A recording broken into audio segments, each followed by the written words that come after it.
La historia de la filosofía está llena de ideas que pueden parecer pensadas por genios totales o por locos de remate. Hoy te voy a presentar 10 ideas que parecen totalmente locas o disparatadas, pero que te pueden hacer pensar más de la cuenta o incluso te pueden volver loco. La primera es el concepto del cerebro en una cubeta, una hipótesis filosófica propuesta por el filósofo Hilary Putnam, que plantea una posibilidad inquietante. ¿Y si en realidad solo fuéramos cerebros suspendidos en una cubeta, conectados a una máquina que simula todas nuestras experiencias? Esta idea no solo abre interrogantes sobre nuestra percepción de la realidad, sino que también explora la naturaleza de la verdad, el conocimiento y la mente. La noción de que podríamos estar experimentando una realidad simulada es fascinante y loca a la vez, porque cuestiona nuestras creencias más fundamentales sobre lo que es real y lo que no lo es. La hipótesis sugiere un escenario en el que, en lugar de vivir en un mundo real, nuestros cerebros están conectados a una computadora superinteligente que genera estímulos eléctricos idénticos a los que recibiríamos en un mundo real. Esta máquina alimentaría a nuestro cerebro con estímulos simulados, haciéndonos percibir una realidad convincente y completa.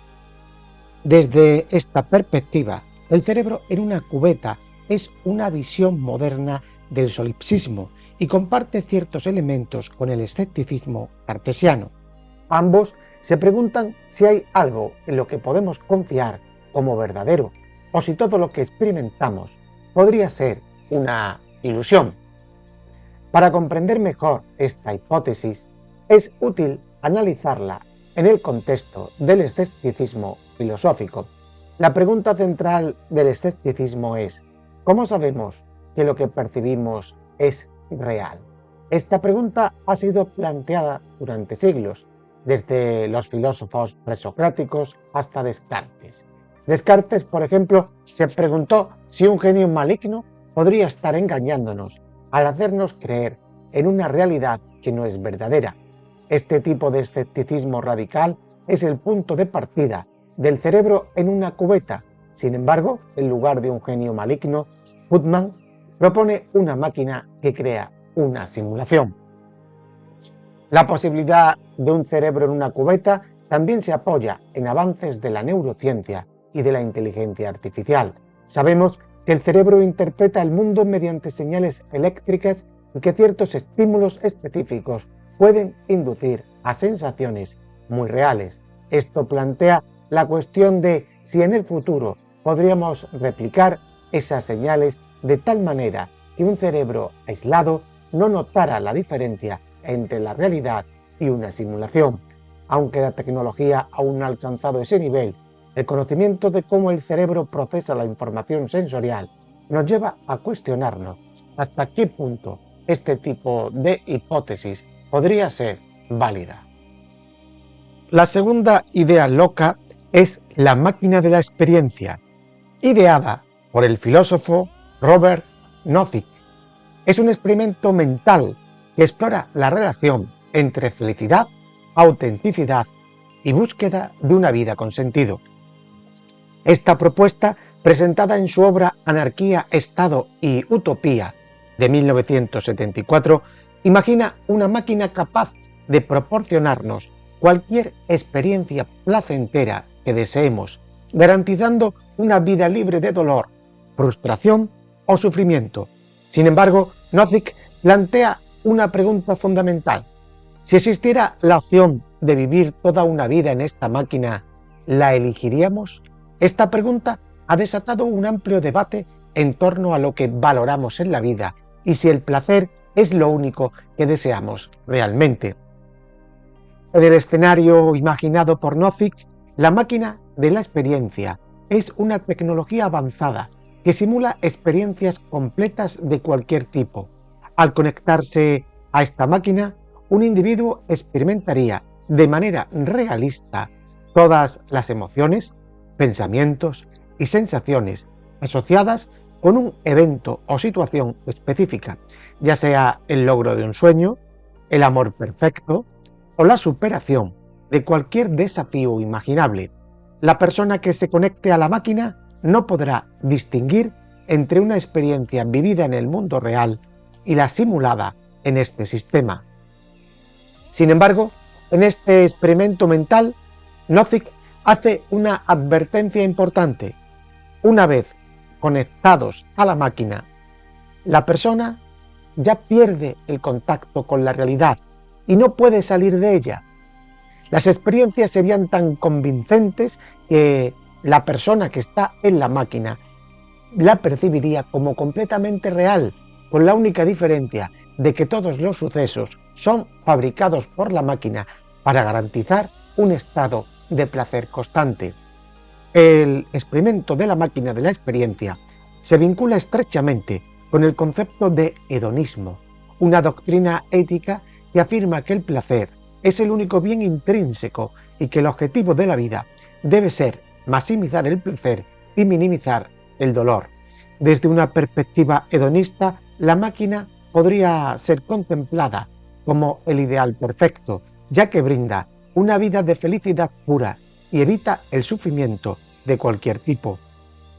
Sin embargo, Nozick plantea este experimento para cuestionar el propio hedonismo. Si el placer fuera el único valor que buscamos, entonces la elección de vivir en la máquina parecería obvia. No obstante, la simple existencia de este experimento mental ha llevado a muchas personas a reflexionar sobre si el placer y la felicidad son suficientes para dar sentido a la vida, o si necesitamos algo más que una serie de experiencias agradables y artificiales. En su obra, Nozick argumenta que la mayoría de las personas rechazarían la idea de conectarse a la máquina de la experiencia. Esta reacción se debe a que intuimos que hay valores que van más allá del placer puro. Existen varios argumentos que los críticos del hedonismo y defensores de la autenticidad suelen proponer al reflexionar sobre esta máquina y que Nozick anticipa en su análisis. Por ejemplo, la importancia que le damos al valor de la realidad, también el deseo que tenemos por lo auténtico, también con la búsqueda de una vida con un propósito, ya que vivir en la máquina elimina estos elementos de la vida, presentando solo una versión artificial de la existencia que puede carecer de una profundidad y de un propósito. Y también, en última instancia, se podría decir que como seres humanos necesitamos conexión con otros seres humanos y la máquina nos privaría de ello. La tercera idea loca es el demonio de Laplace, que es una célebre hipótesis filosófica y científica formulada por el matemático y astrónomo Franz Pierre Simon Laplace en el siglo XIX. Esta idea es una exploración profunda del determinismo y sugiere que si un ser hipotético, conocido como el demonio de Laplace, pudiera conocer con absoluta precisión la posición y velocidad de cada partícula en el universo en un momento dado, entonces este ser podría predecir con exactitud el futuro y el pasado de todo el cosmos. Este demonio de Laplace representa una versión extrema de la creencia en el determinismo, la idea de que todos los eventos y estados del universo están fijados por leyes naturales y que, dado un conocimiento completo de estas leyes, uno podría calcular el estado de cualquier sistema en cualquier punto temporal. La hipótesis del demonio de Laplace surge en un momento histórico dominado por el avance de la física clásica y la creciente influencia de la idea del determinismo científico. La física de Newton, con sus leyes del movimiento y la gravitación, permitía describir y predecir con notable precisión los comportamientos de los cuerpos celestes, lo que llevó a la creencia de que la naturaleza sigue leyes estrictas y universales.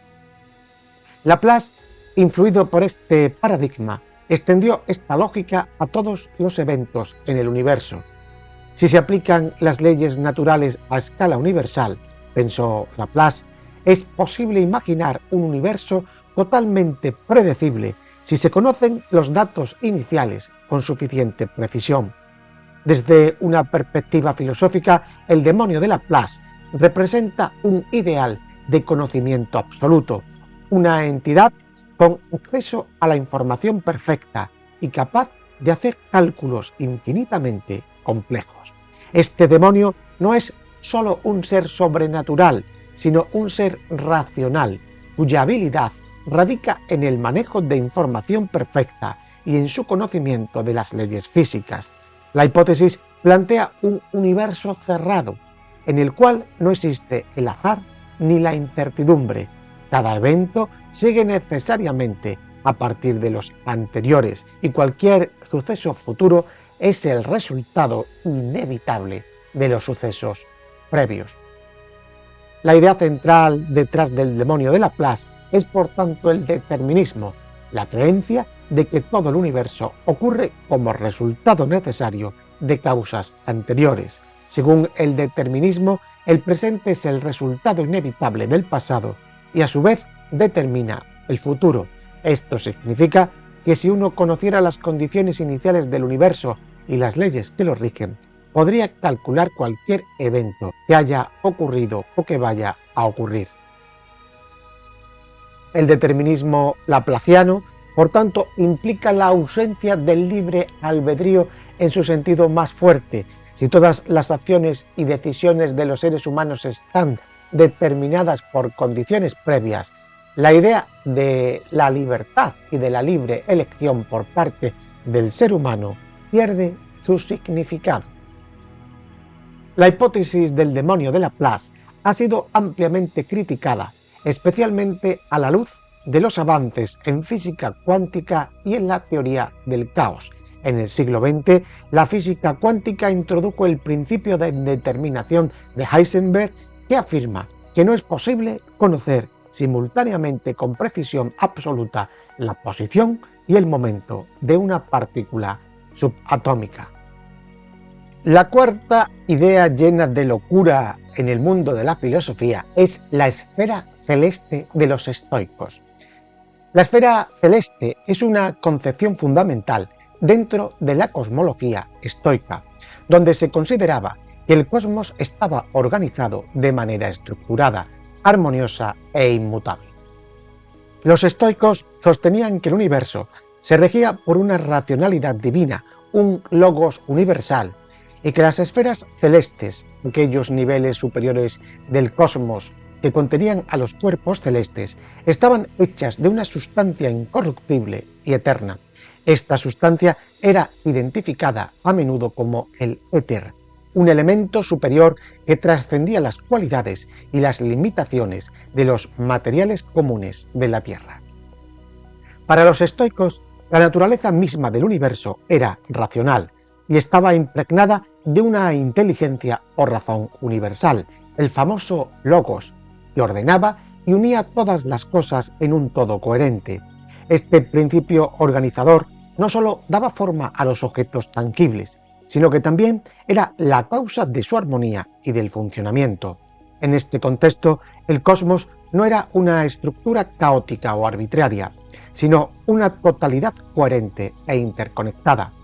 Las esferas celestes, como partes superiores y fundamentales de este cosmos, reflejaban esta perfección racional y por ende se consideraban hechas de una sustancia incorruptible, inmutable y eterna. La creencia en esta sustancia incorruptible deriva de la idea de que la razón o la inteligencia divina, el logos, era el motor esencial de todo lo existente y tenía que residir en algún tipo de estructura que pudiera reflejar su naturaleza inmutable. Las esferas celestes, al estar más cerca de la mente o racionalidad del cosmos, debían ser puras y perfectas, lo que les exigía ser incorruptibles. Cualquier tipo de cambio, decadencia o corrupción en estas esferas habría significado un defecto en la estructura misma del cosmos, lo cual era inconcebible en la filosofía estoica. La sustancia incorruptible a la que se refieren los estoicos no era el tipo de material que podemos observar o experimentar en la Tierra. Los estoicos, influidos por las teorías presocráticas, Aristóteles y el pensamiento pitagórico, consideraban al éter como el elemento de las esferas superiores. El éter era esa sustancia fina y etérea, distinta de los 4 famosos elementos: tierra, agua, aire y fuego, que componían la materia del mundo terrestre en algunas interpretaciones filosóficas griegas. Diríamos que era el 5.º elemento o la 5ª esencia, que poseía una naturaleza tan elevada que no se veía afectada por la corrupción o el cambio. El universo estoico estaba dividido en regiones o esferas que contenían a los cuerpos celestes y a los elementos. En el modelo estoico, las esferas celestes ocupaban los niveles, como hemos dicho, superiores del cosmos y estaban ordenadas jerárquicamente, de modo que cada esfera estaba contenida dentro de otra. En el centro se encontraba la Tierra, rodeada por las esferas de los elementos comunes: aire, agua, fuego y tierra, y a medida que uno se alejaba del centro, se alcanzaban las esferas superiores compuestas por éter que sostenían a los cuerpos celestes. Cada una de estas esferas tenía su función en la conservación del orden natural. La 5ª idea loca es la teoría de la generación espontánea, que sostiene que los seres vivos pueden surgir directamente de la materia inerte, sin necesidad de reproducción previa de organismos de la misma especie. Esta idea, aunque hoy obsoleta, fue una de las hipótesis más populares hasta bien entrada la época moderna. Los pensadores de la antigüedad, de la Edad Media e incluso de la Ilustración defendieron la generación espontánea como una explicación plausible para el origen de organismos como insectos, gusanos y ciertos peces en condiciones específicas. La falta de conocimientos precisos sobre los procesos de la reproducción y el desarrollo celular permitió que esta teoría se mantuviera por siglos, alimentada por la observación de fenómenos naturales que parecían apoyar la idea de que la vida podía emerger de lo inerte en ciertos entornos. La primera mención registrada de la generación espontánea proviene de los antiguos filósofos griegos. Aristóteles defendió la idea de que algunos animales podían generarse a partir de materia inerte. Observaciones comunes, como la aparición de gusanos en carne en descomposición, llevaron seguramente a Aristóteles a proponer que estos organismos surgían de las propiedades intrínsecas de la materia cuando ciertas condiciones de temperatura y humedad se encontraban en equilibrio. Afirmaba que ciertos elementos, al combinarse con calor o fuerza vital presente en la materia, podían generar formas de vida. Aristóteles extendió esta teoría a seres como las moscas, escarabajos y otros pequeños animales que aparecían en restos de comida o en suelos húmedos, un fenómeno que interpretaba como generación espontánea. La influencia de Aristóteles perduró durante muchísimos siglos y con ella su idea de la generación espontánea se convirtió en una noción aceptada en la biología antigua y medieval. Durante la Edad Media, esta creencia fue apoyada tanto por naturalistas como por teólogos, quienes veían la generación espontánea como una manifestación del poder creador de la naturaleza o incluso de lo divino. A falta de conocimientos microscópicos y sin herramientas para observar los mecanismos de reproducción, la idea de que los seres vivos surgieran de elementos inanimados parecía razonable. Así, la generación espontánea se aplicaba para explicar no solo la aparición de insectos y otros pequeños organismos, sino también para la generación de peces y otros animales en pantanos o charcos, donde las condiciones se crean propicias para el surgimiento de la vida. Durante los siglos XVI y XVII, la teoría de la generación espontánea comenzó a enfrentarse a cuestionamientos más científicos, debido al desarrollo de métodos experimentales más rigurosos. Uno de los primeros en desafiar seriamente la generación espontánea fue el científico italiano Francesco Redi, en el siglo XVII. Mediante una serie de experimentos demostró que los gusanos de la carne en descomposición no surgían espontáneamente, sino que se generaban a partir de huevos depositados por moscas. En su famoso experimento, Redi colocó trozos de carne en diferentes frascos, algunos abiertos y otros cubiertos con gasa. Observó que solo en los frascos abiertos se desarrollaban larvas, ya que las moscas podían acceder y depositar sus huevos. Este hallazgo fue uno de los primeros indicios sólidos en contra de la generación espontánea. A pesar de los experimentos de Redi, la teoría no fue descartada por completo. La aparición de microorganismos en infusiones y caldos nutritivos seguía siendo un misterio y muchos científicos de la época aún consideraban plausible que los organismos microscópicos surgieran espontáneamente de manera inerte. En el siglo XVIII, el naturalista inglés John Needham llevó a cabo experimentos para intentar demostrar la generación espontánea en microorganismos. Calentó caldos nutritivos para matar cualquier forma de vida presente y luego los selló en frascos, solo para observar después el desarrollo de organismos en los líquidos. Needham concluyó que estos microorganismos debían surgir de la materia inerte del caldo, ya que según él, el proceso de calentamiento habría eliminado cualquier vida previa. Sin embargo, estos experimentos no eran lo suficientemente rigurosos y permitieron la entrada de microorganismos del ambiente, lo que invalidaba las conclusiones de Needham. A finales del siglo XVIII, Lazzaro Spallanzani, un científico italiano, refinó el experimento de Needham. Calentó los caldos durante más tiempo y selló los frascos herméticamente, observando que en esas condiciones no aparecían microorganismos. Sin embargo, muchos científicos no quedaron convencidos, argumentando que el sellado de los frascos impedía el ingreso de un principio vital, el aire, necesario para la generación espontánea.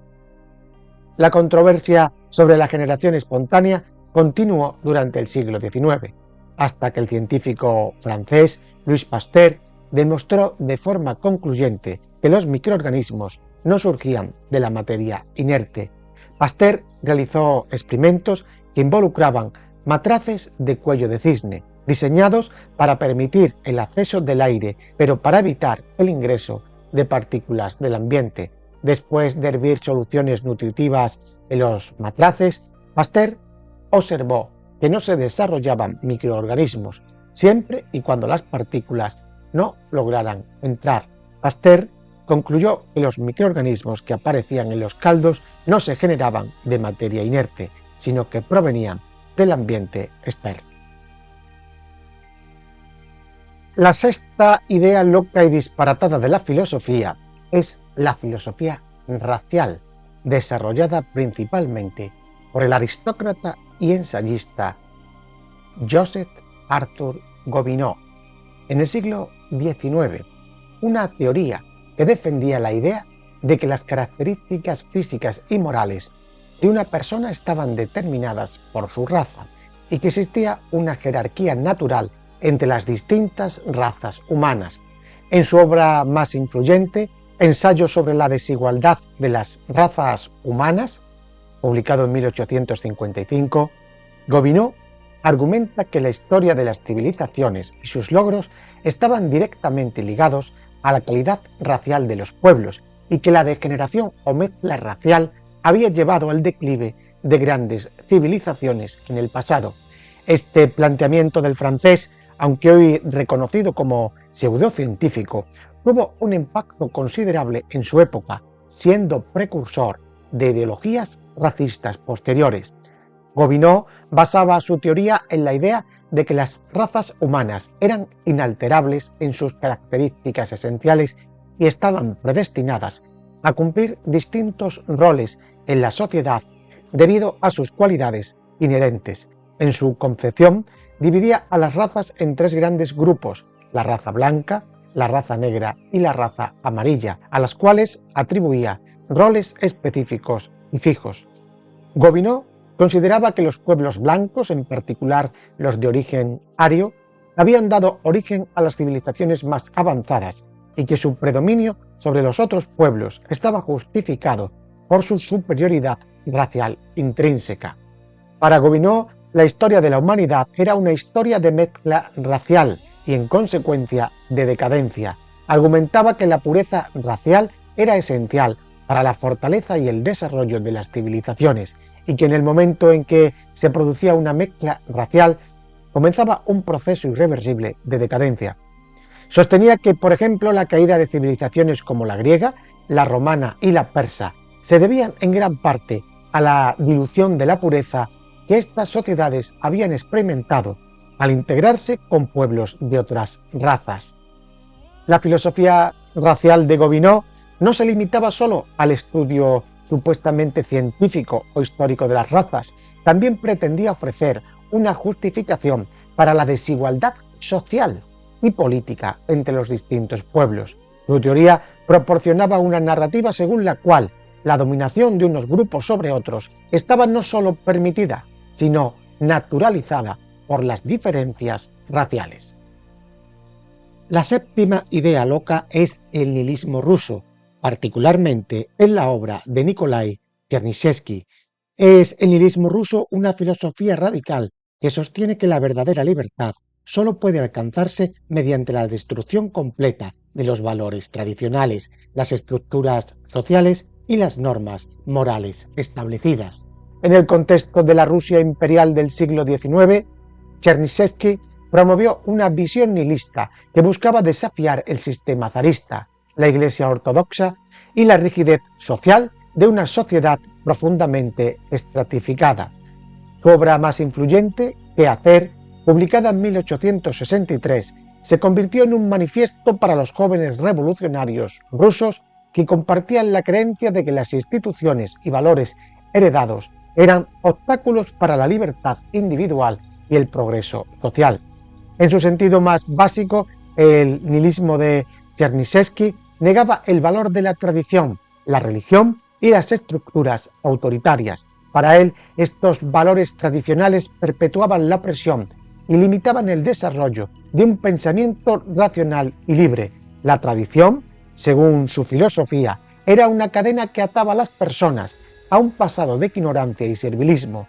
En este marco, el nihilismo ruso promovía una ruptura con todo lo que era considerado sagrado o incuestionable en la sociedad rusa. El objetivo último era destruir los conceptos y normas que mantenían a los individuos en un estado de sometimiento y subordinación, negando la posibilidad de una libertad auténtica. Uno de los principios fundamentales del nihilismo ruso era el rechazo de la religión, especialmente de la Iglesia ortodoxa rusa, que ejercía una influencia considerable sobre la vida de los ciudadanos. Consideraba Chernyshevsky que la religión era una herramienta de control que promovía la obediencia y el conformismo. La destrucción completa de la religión era, por lo tanto, un paso necesario para liberar a las personas de una moralidad impuesta que les impedía alcanzar una vida plena y racional. El nihilismo ruso también atacaba la estructura familiar tradicional, que Chernyshevsky y sus seguidores consideraban un microcosmos de la opresión que se extendía a toda la sociedad. En una época en que el patriarcado dominaba las relaciones familiares, el nihilismo promovía la idea de que la familia tradicional era una institución opresiva que limitaba la libertad individual, especialmente la de las mujeres. Para el nihilismo ruso, el matrimonio, el amor romántico y la familia eran construcciones sociales destinadas a mantener el status quo, perpetuando las desigualdades y las obligaciones impuestas por la sociedad. Chernyshevsky y los nihilistas creían también que las relaciones personales deberían basarse en el principio de utilidad mutua, en lugar de normas o valores impuestos por la sociedad. La lealtad, el sacrificio y la devoción a la familia o a la pareja no eran vistas como virtudes en sí mismas, sino como conceptos limitantes que impedían la expresión de la libertad individual. Para el nihilismo ruso, las relaciones personales debían ser elecciones racionales libres de ataduras emocionales. que pudieran distorsionar el juicio y restringir el desarrollo personal. La octava idea loca es el concepto del eterno retorno desarrollado por Nietzsche, que es una de las ideas más intrigantes y radicales de la filosofía moderna. Esta noción sostiene que todo en el universo, eventos, experiencias, vidas, se repite eternamente en ciclos, de manera idéntica, sin variaciones. Para Nietzsche, esta idea plantea un desafío a la manera en que los seres humanos enfrentan sus vidas y otorga una nueva dimensión a la moralidad, el significado y la responsabilidad individual. La idea de un universo cíclico donde todo se repite de forma infinita tiene raíces en la filosofía de Heráclito.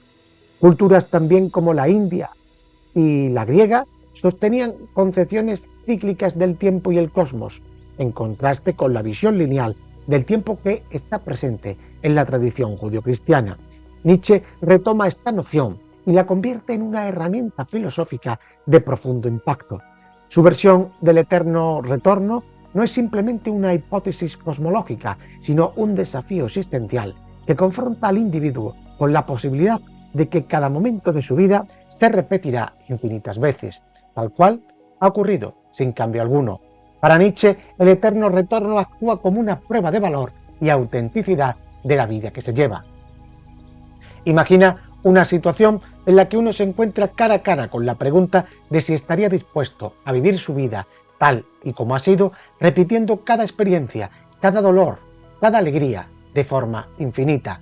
Este concepto implica una gran carga de responsabilidad, pues significa que cada acción, cada decisión, cada pensamiento volverá a ocurrir en un ciclo eterno. En su obra Así habló Zaratustra, plantea la idea en forma de enseñanza de Zaratustra, quien pregunta si uno podría aceptar este destino cíclico como un hecho, y más aún, si podría amarlo. La propuesta del eterno retorno implica una confrontación radical con la propia existencia. Si todo se repite eternamente, entonces cada acción de la vida cobra un significado absoluto y definitivo, como si fuera a suceder por toda la eternidad. Este enfoque deja de lado la idea de una redención final o una salvación que permitiría olvidar o enmendar los errores del pasado. En lugar de esperar una recompensa o castigo en una vida posterior o en un juicio divino, el eterno retorno exige que cada momento sea vivido con una intensidad tal que pudiera justificarse eternamente. Nietzsche introduce esta idea como un desafío a la mediocridad y a la resignación. Si uno no está dispuesto a vivir su vida de modo que cada instante pueda ser repetido infinitamente, entonces no ha alcanzado una vida plena. En última instancia, el eterno retorno es un concepto filosófico que desafía al ser humano a cuestionar la autenticidad de su vida y a controlar el valor real de sus actos. Es cierto que Nietzsche no lo presenta como una creencia a seguir literalmente, pues seguramente él también lo veía como una locura, por eso lo expone más bien como un experimento mental que invita a cada individuo a imaginar cómo viviría su vida si supiera que cada instante, por pequeño que sea, está destinado a repetirse en la eternidad. La novena idea loca es la negación del movimiento. Zenón de Elea, el filósofo griego del siglo V a.C., es famoso por sus paradojas que cuestionan la realidad del movimiento y desafían las intuiciones sobre el tiempo, el espacio y el cambio. Una de sus paradojas más famosas, la paradoja de Aquiles y la tortuga, presenta la idea de que el movimiento es en realidad imposible, no existe, y que llegar a un destino final, aunque intuitivamente evidente, resulta lógicamente inalcanzable. A través de argumentos como este, Zenón buscaba demostrar que el sentido común y las apariencias engañan y que nuestras nociones de movimiento y cambio se desmoronan bajo el análisis lógico. En la paradoja de Aquiles y la tortuga, Zenón plantea una carrera imaginaria entre Aquiles, el héroe griego, y una tortuga. Aunque Aquiles es mucho más rápido, la tortuga tiene ventaja porque se le permite que salga primero. Zenón sostiene que si Aquiles quiere alcanzar a la tortuga, primero deberá llegar al punto donde la tortuga comenzó con ventaja. Sin embargo, para cuando Aquiles alcance ese punto, la tortuga habrá avanzado una pequeña distancia. Cada vez que Aquiles recorra el espacio que separa sus posiciones, la tortuga avanzará un poco más, y así sucesivamente. De este modo, Zenón concluye que Aquiles nunca alcanzará a la tortuga, porque siempre quedará un espacio, por más pequeño que sea, entre ambos. Así, el argumento parece mostrar que el movimiento, por rápido que sea, nunca puede completarse en realidad, y que el acto de llegar a un destino final es solo una ilusión. Zenón propone también la famosa paradoja de la flecha en el vuelo, para argumentar en contra del movimiento. Zenón nos dice que nos imaginemos una flecha que está volando por el aire en un momento específico del tiempo. Según su argumento, en cualquier instante de tiempo en el que observemos la flecha, ésta estará ocupando un solo espacio, y en ese instante específico no puede moverse porque ocupa una posición fija. Como el tiempo se compone de una serie de movimientos, cada uno de los cuales es estático, Zenón concluye que la flecha en realidad no está en movimiento. Si en cada momento individual la flecha está en reposo, entonces al sumar todos estos momentos, el movimiento no existe en absoluto. En otras palabras, el movimiento sería una ilusión, ya que la flecha solo puede ocupar un lugar en cada momento dado. La última idea loca es la del espiritismo filosófico, asociada comúnmente con el kardecismo, debido a la influencia de Allan Kardec, de ahí kardecismo. ¿Qué es el kardecismo? Es una corriente filosófica y espiritual que sostiene que es posible comunicarse con los espíritus de los muertos para adquirir conocimientos y sabidurías sobre temas profundos, incluyendo la naturaleza de la vida, la muerte y la existencia. Esta creencia, que comenzó a desarrollarse en el siglo XIX, combina elementos filosóficos y religiosos con supuestas prácticas espirituales y llegó a ser particularmente popular en Europa y América Latina. Kardec, cuyo nombre verdadero era Hipólito León Denizart Ribail, fue quien sistematizó las ideas centrales del espiritismo en una serie de libros que se consideran la base de esta doctrina. El espiritismo filosófico propone que los seres humanos no son simplemente cuerpos físicos, sino espíritus encarnados en un cuerpo temporal. Según esta doctrina filosófica, los espíritus existen antes de nacer y continúan existiendo después de la muerte física, en un plano espiritual o metafísico. El objetivo final del espíritu es evolucionar y alcanzar un estado de sabiduría y pureza, y para ello atraviesa una serie de reencarnaciones y experiencias en distintos cuerpos. Una idea fundamental del espiritismo kardecista es que los espíritus de los fallecidos pueden comunicarse con los vivos y transmitirles conocimientos. Se cree que al morir, los espíritus no se desvanecen en la nada ni entran en un estado de reposo perpetuo, sino que continúan en un proceso de aprendizaje y perfeccionamiento. Los espíritus con mayor grado de evolución moral y espiritual pueden guiar y aconsejar a los vivos, ayudándolos a entender aspectos complejos de la existencia moral y el propósito de la vida. ¿Y a ti? ¿Cuál te ha parecido de estas 10 ideas la más loca? Déjamelo en los comentarios. Arriba te dejo más vídeos para que sigas profundizando en el saber.